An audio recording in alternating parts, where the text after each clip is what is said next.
Okay, am I live? Just kidding. That's an inside joke. Hello, everyone. Welcome to Americano Update. My name is Andres Chang, and I am coming to you live from Davao in the Philippines. It is Sunday, 30 January, the last Sunday of January. It is after 4 p.m. Local time, it is after midnight in the morning in California, and $1 will give you 51 pesos. And let's get to the news. Okay, update on Typhoon Odette and Typhoon Rai. CNN Philippines recently did a story. We got the graphic up there for you, and we will put a link to this video in the description. Please watch it. And the most important takeaway is that they still need help. They need everything. The affected areas of Typhoon Odette, also known as Typhoon Rai, are still recovering. They still need power, water, communications, donations to the Philippines Red Cross, volunteers, supplies. I'm going to keep on this story, and please, if you're in the Philippines, please go there. Money's good, but please go there and see what you do, see what you can do. There are a lot of wealthy Filipinos who can themselves drive to the affected areas, fly into the affected areas. And if there are a lot of Filipinos all over the world, if the Philippines diaspora, if you can please help out, the people in the affected areas still need help. It has not. Typhoon Odette hit over a month ago. I think it was over a month ago, and at the end of February, it will be over 2 months. So we're at the beginning. We're at the end of January. So please help out. Okay. Again, please help out with the people who have been affected by Typhoon Odette, also known as Typhoon Rai. You can donate money to the Philippines Red Cross. You can volunteer and actually go there. Please, you can contact me. Maybe we can organize a relief mission. Filipina P, local YouTuber, Commander Doubt, another local YouTuber, have also organized their own relief missions. Supplies are needed, power is needed, water is needed, communications are needed. So please, this story is not going away. It's still there. This is still a story. Please help the people who have been affected by Odette, also known as Rai. All right.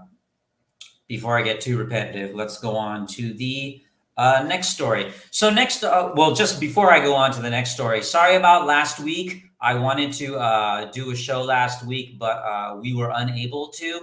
Brand new channel. Please help us out. You know, your shares and your likes and subscribes and your comments and your bell notifications help us hit that magic number 1,000. That really helps us out. Please. Thank you very much. All right. So let's continue with the news. The famous Buddhist monk Thich Nhat Hanh, we have his graphic up there. He passed away recently, last week, some days ago. And I wanted to say that he wasn't just a monk. He spoke out against the war in Vietnam when it was going on. He was a friend to Dr. Martin Luther King Jr., who nominated him. Dr. King nominated Thich Nhat Hanh for the Nobel Peace Prize for, among other things, speaking out against the Vietnam War. he was not just a monk. He spoke out against war. He was pro-peace. He spoke out against economic inequality, against poverty. He spoke out against climate change. And if you go back to my channel, you'll see I did 3 talks with Talk Life channel about minimalism and Thich Nhat Hanh, excuse me, like all Buddhist monks and nuns and Catholic monks and nuns and priests practiced minimalism. Specifically, they did not have a lot of material things. They lived a life of poverty. They did that intentionally. And minimalism and especially embracing this kind of life, and to be a minimalist, you do not have to go full Buddhist monk or nun, or full Catholic priest or nun or monk. But what all of these things have in common is a rejection of the world that we are currently living in, specifically a rejection of material things. To an extent, we all need money, we all need food, we all need clothing, we all need shelter, but it's a rejection of consumerism. And by extension, a rejection of capitalism. And if that sounds too extreme, it's a rejection of this need that so many of us have, because it's pushed on us by the media and the government and larger forces we cannot control, by corporations, that we need to buy things and we need to have things and we need to own things, and we just don't need to. And that is not just a personal choice and a personal lifestyle. As Thich Nhat Hanh showed by example, it leads to larger things. First you start with yourself. First you realize, I don't need all of these material things. And then you take that, make that broader, and you say, the world does not need to chase money, status, career, power, sex. We don't need all of these things. We need to, as somebody else said, live simply so that others can simply live. And Thich Nhat Hanh was an important voice. He will be missed by a lot of people. I personally did not follow him very much, but I knew of him. I knew little of him. And he was not just a monk, like Mother Teresa was not just a nun. And we can talk about the differences, but Dr. King was not just an ordained pastor, a minister. Malcolm X was not just a religious person. Gandhi was not just a political figure. He was a deeply religious person. Karl Marx famously said that religion is the opiate of the masses. And yes, for a lot of people, religion is a way to escape. But for others, like Thich Nhat Hanh, religion motivated people, can motivate you to make the world a better place. And that's part of why I'm doing this channel, and that's why I want this channel to grow. I hope I can contribute positively to the world with this channel, with your help, my viewers. And maybe this won't be enough. We'll have to move on to activism. I will have to move on to activism, not just talking. I'm a good talker, but the world needs more than talk. It needs people like Thich Nhat Hanh, like the activists, other activists who I won't name because I'm talking about Thich Nhat Hanh right now. But if you're not a YouTuber and you want to do some good in the world, what's up, Alvin? Hello. And you want to make a difference in the world, then you can do something. Go to a protest, go to a march, like the previous story. Go help out the people who have been affected by Odette. And I wonder, Alvin, man, do I know you in real life? Maybe I do, maybe I don't. I don't know. We'll see. Okay. Thank you so much, Alvin. All right, let's go on to the next story. Bitcoin, baby. Bitcoin crashed. Oh no! How can Bitcoin crash? Bitcoin was perfect, wasn't it? I mean, it was the future. It was deregulated. Now, this was almost a week ago. Some changes. Bitcoin, I think, is climbing back. I don't know what's going to happen in the future. Nobody can predict the future. Maybe Bitcoin is the real deal, you know? But it did crash. Okay. Dude, how could Bitcoin have crashed? Dude, I shouldn't say that. I love to do voices, but I don't want to disrespect the people who sincerely believed in Bitcoin, and I really don't want to disrespect anybody who put their money into Bitcoin and then lost money. That's a really bad. That's very bad for them. We all need money. I'm a minimalist. I need money too. Like I said, you can check out on my channel. You can check out the 3 talks I did on minimalism on Talk Life channel.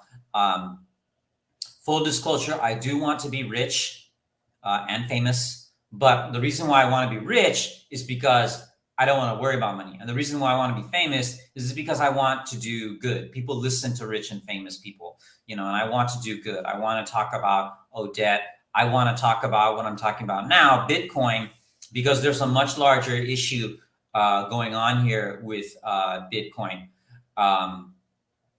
So Elizabeth Warren, 6 months ago, and we'll put a link to this video in the description. 6 months ago, she cautioned about Bitcoin. She said that at the very least, we're not sure. You can click on the video, click on the link of the description. You will see that she did caution about Bitcoin. She didn't say don't buy Bitcoin. She didn't say buy Bitcoin, but she did caution.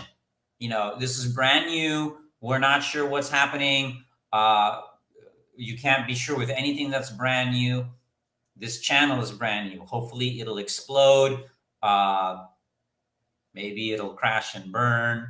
We'll see. But we're not sure. But more importantly, there's the question of regulation. You see, the Bitcoin advocates, they were all saying, this is what we need. We need unregulated currency. And the libertarians will tell you we need to basically unregulate everything. And that's just nonsense. And we'll put another link to this video where Elizabeth Warren discusses why regulation is necessary. There's the graphic we have. So we have the previous video. We'll link to that in the description. We'll link to this video that's on screen right now on the description. And I'll just briefly summarize. Basically, in America, the banks failed every 15 years. And then after the Great Depression, around 1935, we put in the Glass-Steagall Act, and we put in other regulations, and none of the banks failed until 1980. So for 45 years, no market crash, no bank failure in the United States. And then in the 1980s, what happened? Ronald Reagan, deregulation. Yeah, baby. And then what happened? Crash, the Reagan recession. And then less than 20 years after that, what happened? The dot-com crash.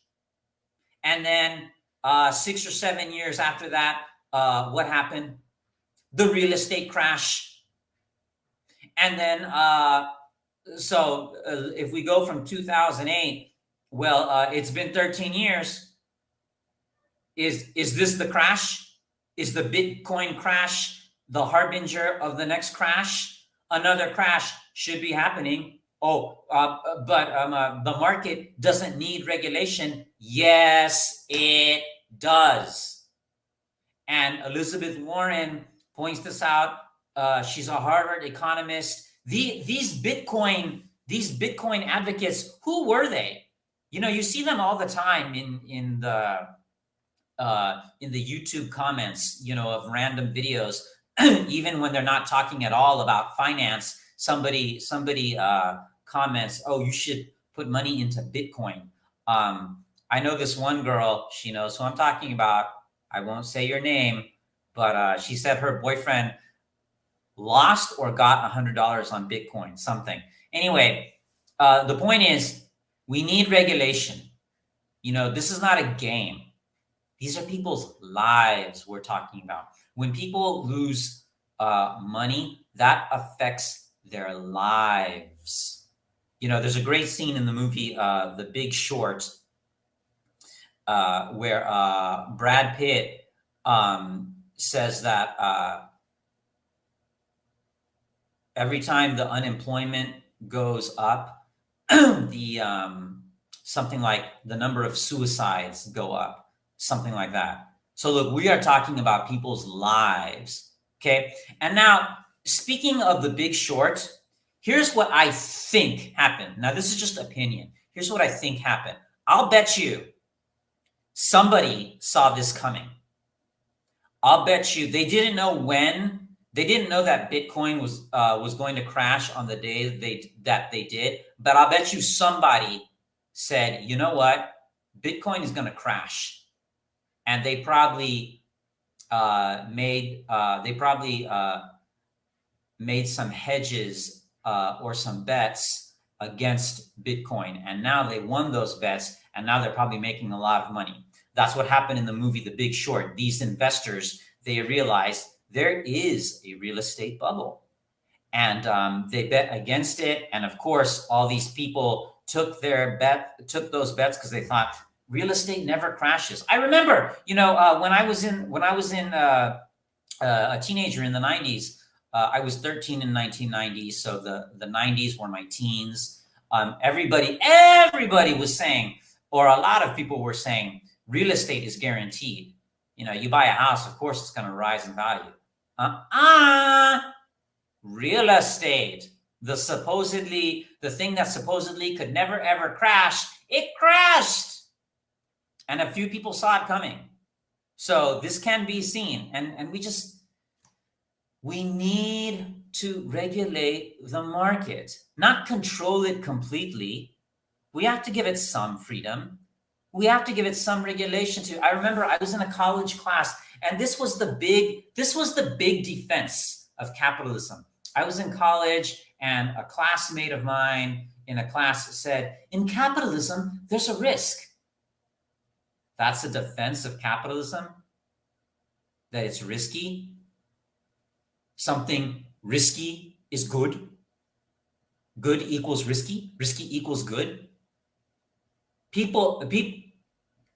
When people lose their jobs, I mean, every job you have is no guarantee. You know, you could get fired, or the company could lose money and you could get laid off, or the company could lose all of its money and everybody gets laid off. Or if you work at a restaurant and there's a kitchen fire, and then you can't work and therefore can't get paid until the kitchen is repaired. Or here's a crazy idea. What if a pandemic happens and you can't work? How do you pay your bills? The risk is your life. We're talking about people's lives here. When you lose money, you cannot feed yourself, you cannot feed your children, you can starve to death. Or what if you can't pay your medical bills? That's actually another story we're going to talk about. If you can't pay your medical bills and you cannot pay your medication, what happens? What if you die because you cannot pay your medical bills or you cannot pay your for your prescription medication? Okay, you die. So we are talking about people's lives. All right. So that's the takeaway from the Bitcoin crash is the same takeaway. It's really frustrating from every crash and every conversation I have about economics with people is that the economy needs to be regulated. There needs to be regulations. Okay. And these crashes prove it. People lose when the stock market crashes. People lose their retirement savings, they lose their homes, they lose their jobs, and that can have real consequences. Okay, that can have real consequences. Sometimes people turn to crime. They got to feed themselves and their children. They got to. There was this one guy. This is the last thing I'll say, and then we'll move on to the next story. I knew this one guy. It was so frustrating. I would say the stock market is gambling. He would say, no, it isn't. Really? I forget your name, but I hope you're watching, because if you're watching, I want to ask you, did you know that Bitcoin would crash when it did, on the day that it did? Because if you didn't know that, it is gambling. His argument was, if you invest in the stock market over time, you'll make money. Yeah. What if you decide to take out your money on Tuesday, but on Monday the market crashes? What do you do then? My father lost a lot of money. I remember it was in the 80s. It was Black Monday. I think he lost his job after that. It was really bad. I remember I came home from school, and this was in California years ago in the 80s. And my father was in the living room talking with this woman who I'd never met before, who coincidentally was a Filipina. And she was really mad, and she was swearing. And if I was telling this story outside of this news broadcast, people might be thinking, oh, that's your father's mistress. No, it wasn't. It was not my father's mistress. For the record, my father never cheated on my mother, to my knowledge. Dad, are you watching this? Mom, are you watching this? What happened was my father and this woman and at least one other person, they were in some kind of business deal that involved the stock market. It was Black Monday. They lost a lot of money. Enough money that this woman was talking to my father and was swearing, and she was really upset because she lost money. She was swearing in front of little children even. It's a funny story, but I shouldn't laugh. So let's remember the takeaway. The market needs to be regulated. Crypto, we'll see what happens in the future, but right now it's not looking like Bitcoin or crypto is the magic bullet. What's up, Angeli Jinko? Who started the Bitcoin system anyway? Oh, right. I don't know the name, but there was a guy. I don't know. I think it was one. This was a white male. I don't know if he was an American, but I think he started Bitcoin. And then there are these other cryptocurrencies that have come out, and I don't know who started them either. Ether or Ether is another cryptocurrency, and there are these other cryptocurrencies, but they need to be regulated. So, Angeli Jinko, thank you so much for watching. So now let's go on to the next story. All right, so the next story, my man, Chris Hedges, his latest column on Scheerpost and his first column of the year. I was going to do the story last week, but I couldn't do the show. So we'll put a link in the we'll link to this in the description. Chris Hedges, my favorite writer. Chris Hedges is the man. His column, America's New Class War. Please read it. Good stuff as always from Chris Hedges. You know, this is part of the. I won't say much because you should really read the column. But this is part of the wave of strikes that are happening in the U.S. right now. Not just strikes, but people are not going back to work. People are quitting. And hopefully we are in already, I think I said this before, we are already in a small but disorganized, organic, natural, uncoordinated general strike.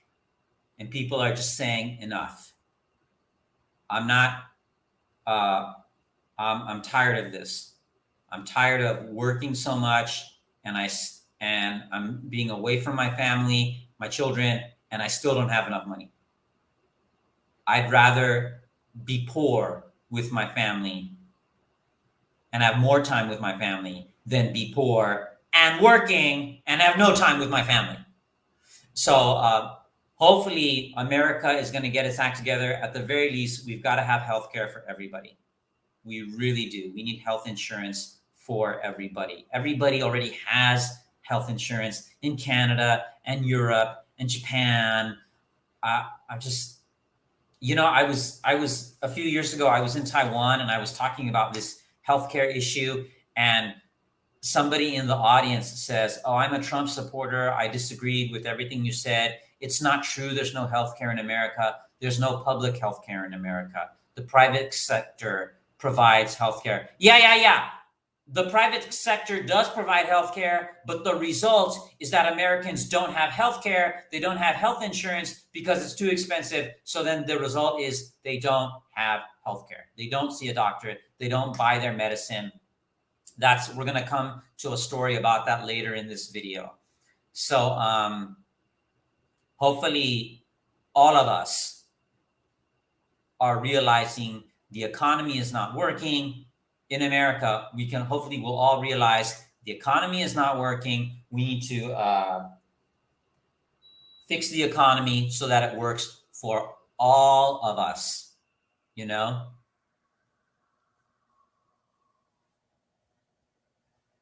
Anjali Jinko says, our parents can provide houses and purchase big lands and survive. I think the future generation cannot do this for some reason. Well, yeah, Gigi, Gigi, that's what I'm talking about is that, Angelina, excuse me, Anjali, that's what I'm talking about is that, well, first let's talk about the Philippines and let's talk about the United States. In the United States, I just mentioned in the previous story. Oh no, did I say first Philippines or first the United States? Whatever, I'm talking about the United States right now. Then I'll talk about the Philippines. In the previous story, I was talking about how from the Great Depression, from about 1935 to 1980, the banks didn't crash. And not only did the banks not crash, but the middle class grew. It was a time when in the United States, basically, a lot of people in the United States look at the 1950s as, oh, that's the best time. Well, not if you were a woman and not if you were Black, but the top tax bracket was 90%. The people at the top, the 1%, they paid 90% in taxes. The government had all this money. And with this money, you could drop out of high school, you can go get a job at a factory, buy a car and a house, go on a vacation every 2 years. And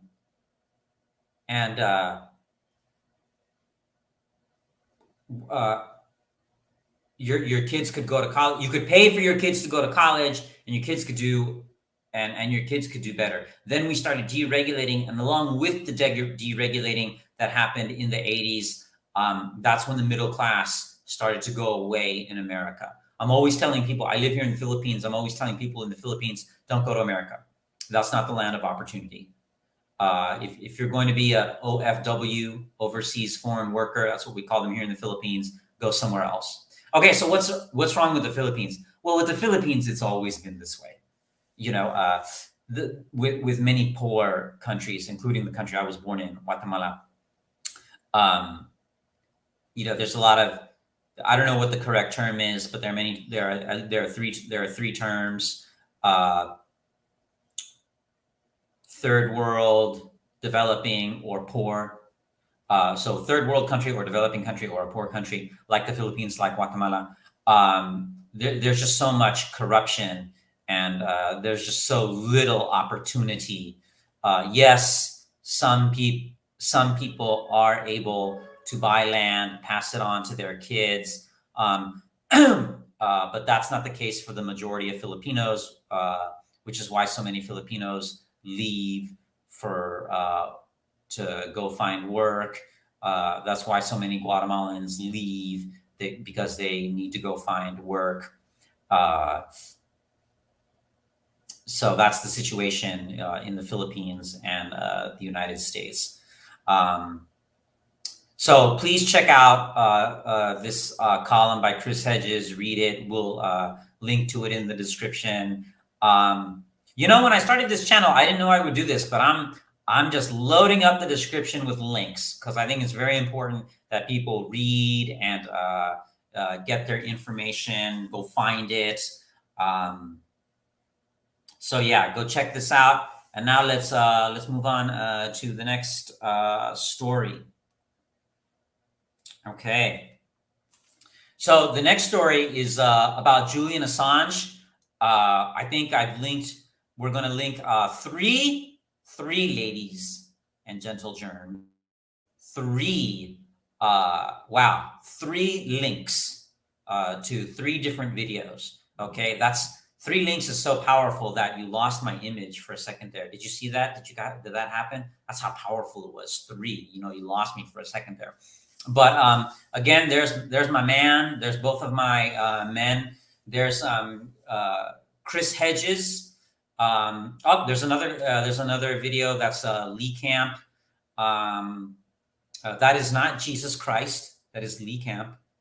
Do not be fooled by the thick, full beard and the long, flowing hair. No, that is Lee Camp. But the same guy is in both videos. That's John Pilger. John Pilger, and the other video is with George Galloway. That's George Galloway talking to Dr. Deepa Driver.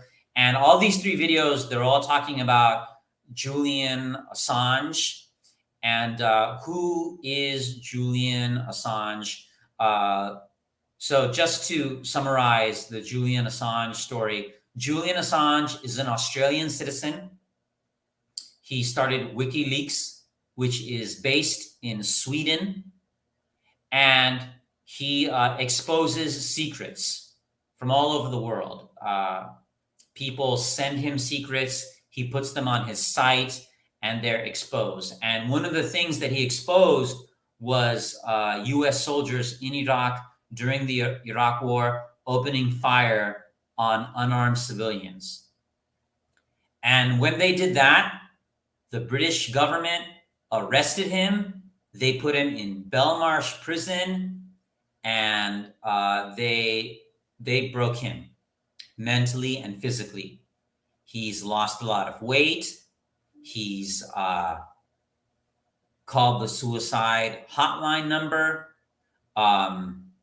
So they broke him, and they're trying to extradite him to the United States to stand trial, which makes no sense. He committed no crime. All he did was report something that was factual. Now, whoever gave him that information probably stole it. That's the crime. But giving it to him and him releasing that information, that's not a crime. And this is dangerous because they can come after all of us. The United States can come after all of us. WikiLeaks is not based in the United States. It's based in Sweden. Julian Assange is not a U.S. citizen. He's an Australian citizen. So it doesn't matter where you are in the world. America is going to get you, and they're going to get your mama if you make them angry. So I stand in full solidarity with Julian Assange. Free Julian Assange. He should be let go. Never should have been in prison. But catch yourself up on those 3 videos. You'll get all the info that you need. There's an image of Julian Assange, very, very briefly. It's not there anymore. But the very important story for independent journalists. I'm a small YouTuber. I have a very small audience. But if they can go after someone bigger, like Julian Assange, they can go after everybody. And, one of the reasons I started this channel is because on Revolutionary Blackout, when they did the General Strike Summit, one of the points they made was that it's good for everybody to start a channel. I know everybody's got their own website, their own YouTube channel. How do you get followers? But the thing is, it's an act of resistance, because the more of us there are, the harder it is to get us. So if you're a truth teller, go start your YouTube channel. Invite me on to talk. Reach out to me. I'll invite you on to talk on this channel.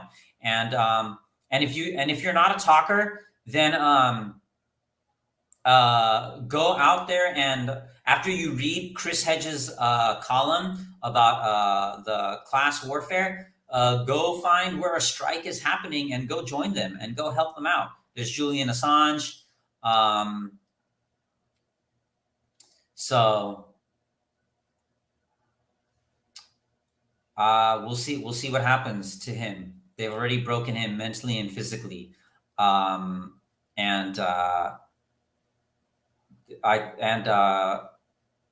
We know in one of the videos you'll see the United States wanted to kill him, but their smear the American smear campaign against Julian Assange was very effective. This is just I don't know how effective, but my impression is that it was. And this is just anecdotal because, again, I was in Taiwan and I was talking to this random English guy. 2 random English guys. One of them was English. I don't know if the other was English, but this was back years ago. I said, the U.S. government issued an arrest warrant for Julian Assange. And the one English guy said, good. And then I said, what has he done that to justify getting arrested or punished or imprisoned? And the other person, there were 2 people. The other person said, he's so egotistical or something like that. And it's like, what? He's got an unpleasant personality. That's why he needs to go to jail. And the other English guy, so I don't know if that guy was English, but the guy who I know was English, he said, well, he said something completely irrelevant. He said, and I'm paraphrasing, he said, well, my grandparent was in the war. And to the day they died, even when they didn't need to keep any secrets, they still kept the secrets. So he revealed secrets, and that's why he needs to go to jail. He's a journalist. That's what journalists do. That's what we do. We're supposed to reveal secrets. And this is very dangerous for democracy and for freedom all over the world, because if you tell the truth, the United States will get you. That is, if you tell the truth that they don't want you to tell. In the case of Julian Assange, that our soldiers in Iraq fired on unarmed civilians. So, they got Julian. They can get anybody. So let's move on to the next story. The next story, we go back once again to the man, Chris Hedges, the man. Again, my favorite writer. Again, so Chris Hedges, he doesn't know this, but he's actually my biological father. Him and my mom, they had this fling. Just kidding. But I wish. If my dad is watching, if my biological father is watching, good. Anyway, so there's Chris Hedges. He's talking to the Real News Network. He also talked to ACT TV.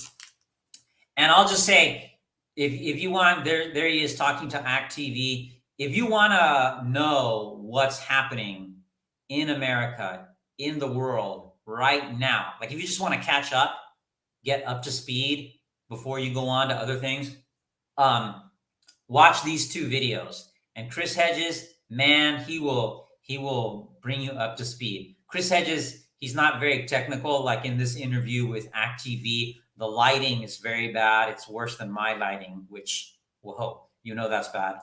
But yeah, check out both of these videos, and I won't say much. I think we can already go on to the next story. I'll just say that please watch these two videos, and it will catch you up onto everything that's going on right now in the U.S. and the world. Nice, good summary, and we'll link to everything in the description. We'll put links to these two videos in the description. Chris Hedges is the man. All right. Okay. So now we can move on to the next story. And for this next story, we are going old school, ladies and gentlemen. The man who started it all. Maybe not the man who started it all, but Ralph Nader. Again, going back to Scheerpost. Scheerpost, great website to get your news and your commentary. Not just videos, but lots of good reading material, including this one by Ralph Nader. 8 things NPR should do right now. NPR is National Public Radio, and it's in America, and it was supposed to be commercial-free and the alternative to the commercial news and the commercial media. And now it's not. It's getting funded not just by the government, but by the same corporations who are paying for advertisement on all the other media are now paying for NPR as well, and CPB, the Corporation for Public Broadcasting, which gives money to NPR, not only the radio, but to the TV, public broadcasting networks, and their corresponding websites. And we'll link to this article as well. Ralph Nader, just you might not know who he is. The younger people might not know who he is. Because of Ralph Nader, he's never held elected office, I don't think. But because of them, we're required to have seatbelts in the cars in the United States. Because of him, there's a lot of safety regulations. He's been a consumer advocate almost his entire life. He's actually the son of Lebanese or Libyan immigrants, I think, or the grandson. He speaks Arabic. But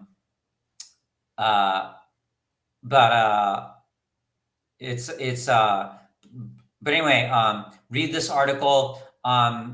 It also talks about the problems with the media in general. There's just too much money in the media, especially the news media. See, the news media should not be about making profit from advertisers.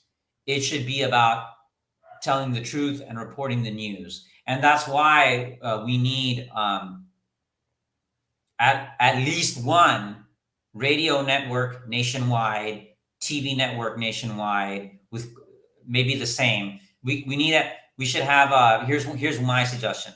let's have in America one TV network, which is the same as the radio network.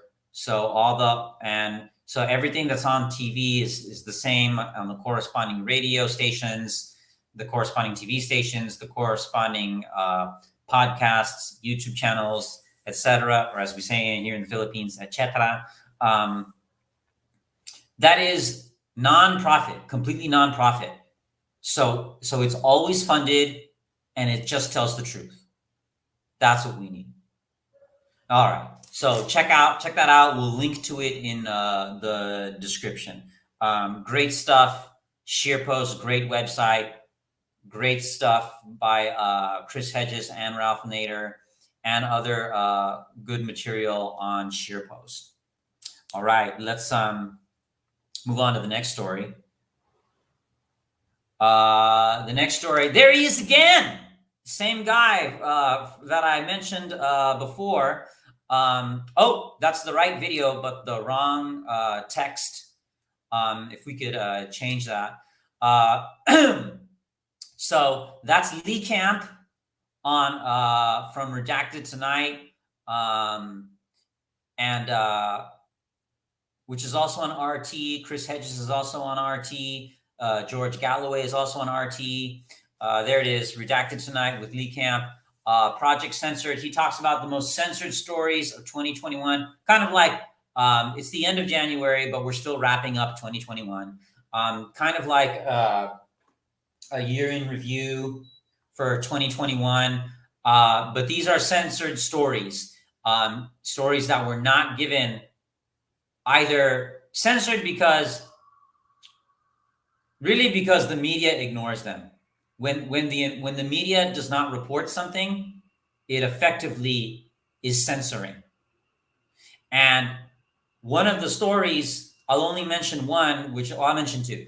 One of the stories that I alluded to earlier was that not taking your prescription drugs is going to be one of the leading causes of death in seniors in America, in senior citizens, premature death.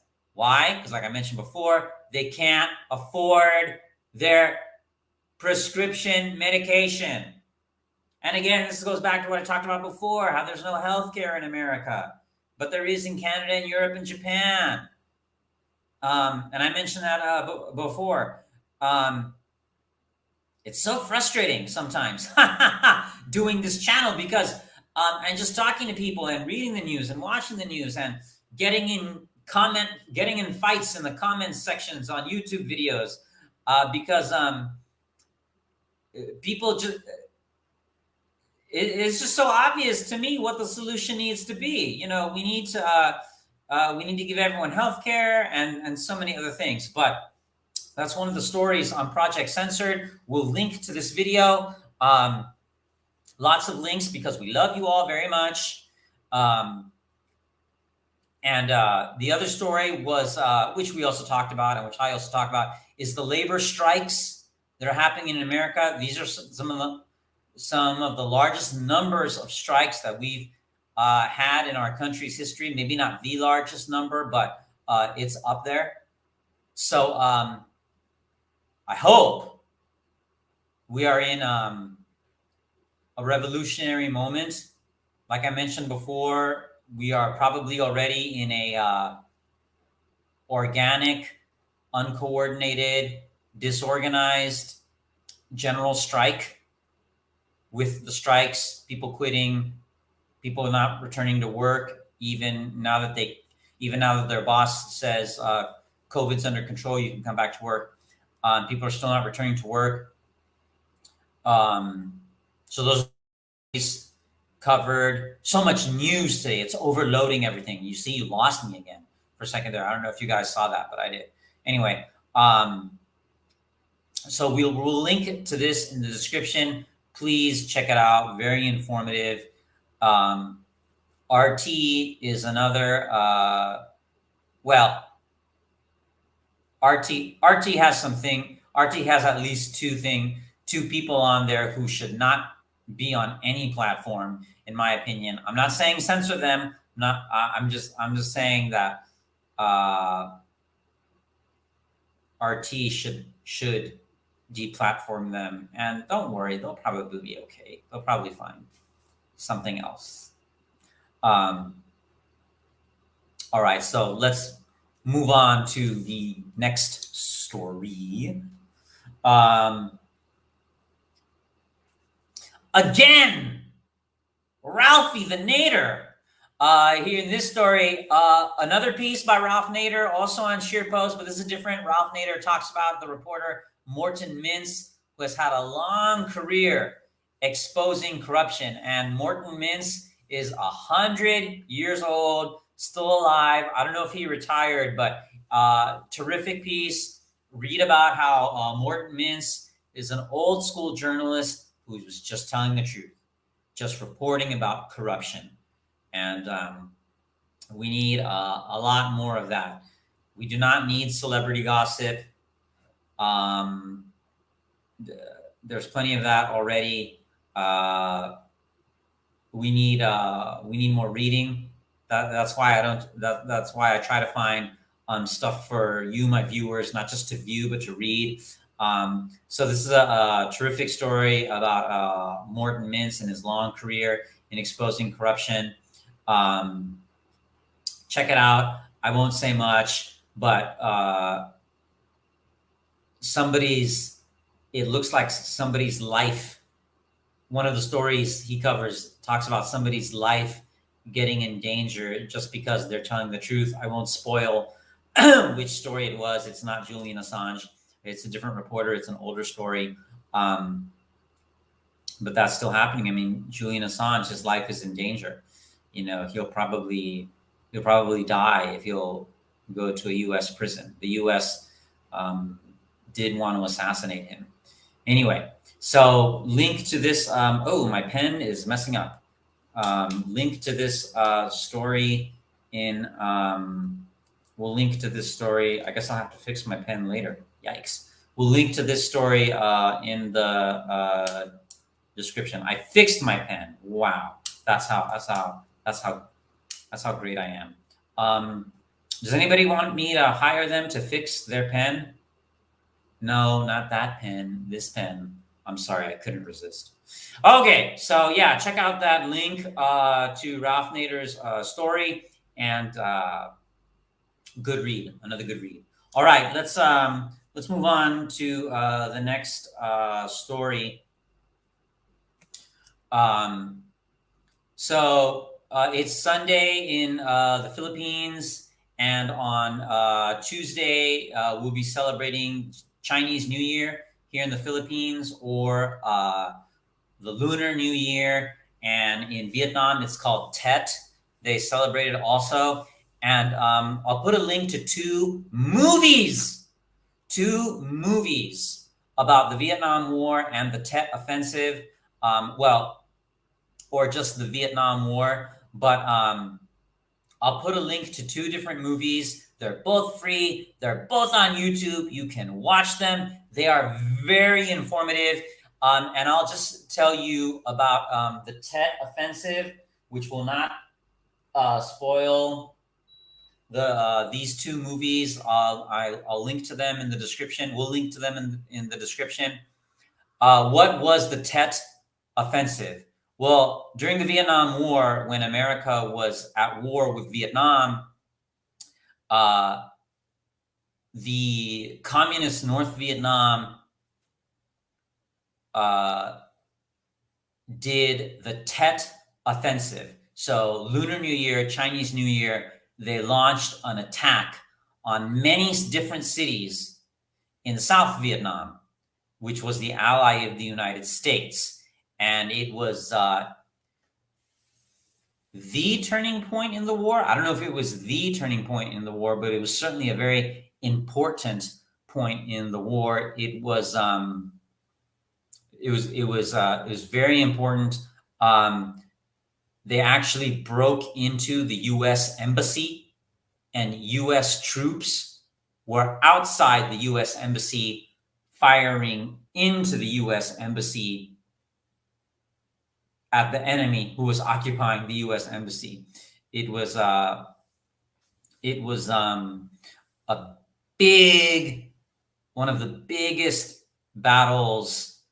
Well, I don't know biggest, but a very important event in the Vietnam War. And I bring it up because it's important to know that the United States is still in Iraq, still in Afghanistan, still helping Saudi Arabia commit genocide against Yemen.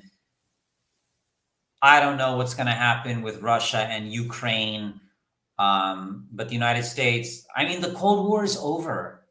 There's no more Soviet Union. There's no more communist threat. China's not a communist country. They make a lot of money. They're the second largest economy in the world. And for some reason, all these years later, 70 years later, America, Russia, and China are still not getting along. It's so strange. Of course, we're getting along. Of course, America and China are economically really getting along. But the American media and the American government are painting Russia and China as though there's some kind of force for evil and America's the force for good. I mean, this is not the MCU, okay? America is not the Avengers, and Russia and China are not Thanos or whatever.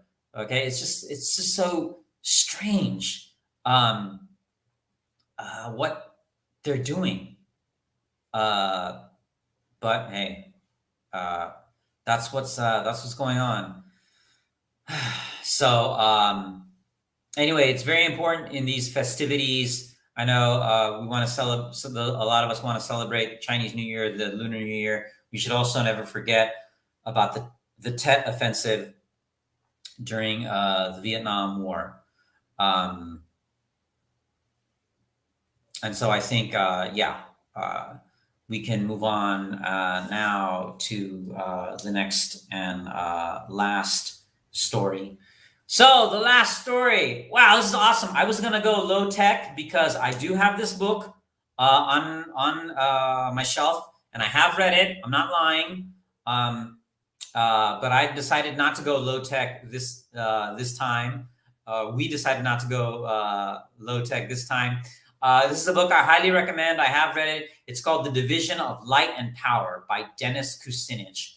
And true story about Dennis Kucinich. He was the mayor of Cleveland, Ohio, in a city in the United States. He started as a council member, a very young council member. And he also went on to run for president of the United States. He never won.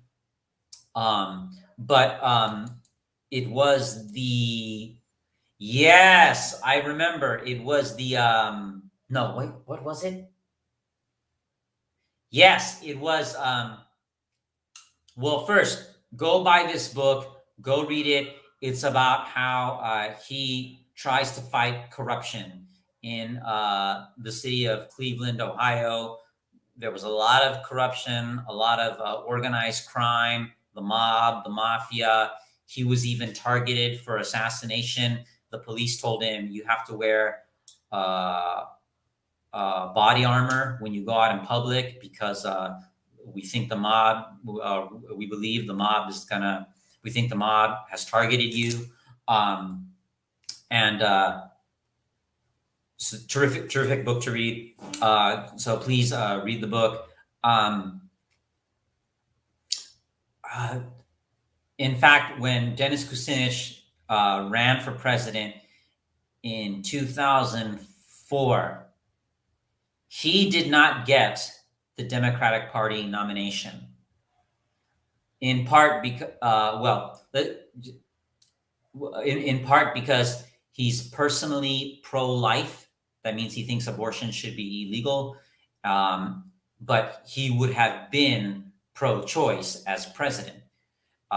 So he would have kept abortion legal. But a lot of people felt, no. You cannot be personally against abortion, but against the legalization of abortion, but as president be for the legalization of abortion. In fact, Michael Moore, another influential American, influential in politics, I actually heard Michael Moore. I'll tell this story. I was listening to Michael Moore speak in public, and someone had asked him, why don't you support Dennis Kucinich? Because he's the most liberal, he's the most progressive. And then Michael Moore said, he's pro-life. And then the person talking to Michael Moore said, no, he's personally pro-life, but as president, he will be pro-choice. And Michael Moore said, I don't think you can do that. So, but here's the interesting thing, is that Dennis Kucinich was the mayor of Cleveland, Ohio. And George W. Bush won re-election when he won the state of Ohio. And then John Kerry lost. So I hope I don't lose viewers, but if we went with Dennis Kucinich as the nominee, maybe we would have gotten Ohio, and maybe George W. Bush would only have been president for one term. Maybe. We'll never know, right? You know, that's one of those what ifs about history. But so we'll end with the book recommendation of the week, The Division of Light and Power by Dennis Kucinich. I think I'm going to do this every week. I'm going to recommend a book to everybody. So I love to read.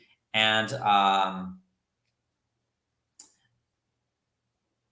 hey, please comment, and please tell me if there's anything you want me to cover, and also reach out to me to help out the victims of Odette, also known as Typhoon Rai. And yeah, I think that's it for this show. Thank you so much for watching. Hopefully see you guys in a week. And maybe before next week, I'll drop another video about something else. We'll see. All right, thank you very much for watching. That is the end of Americano Update. My name is Andres Chang. And hopefully I'll see you guys again in a week. Thank you very much. Bye.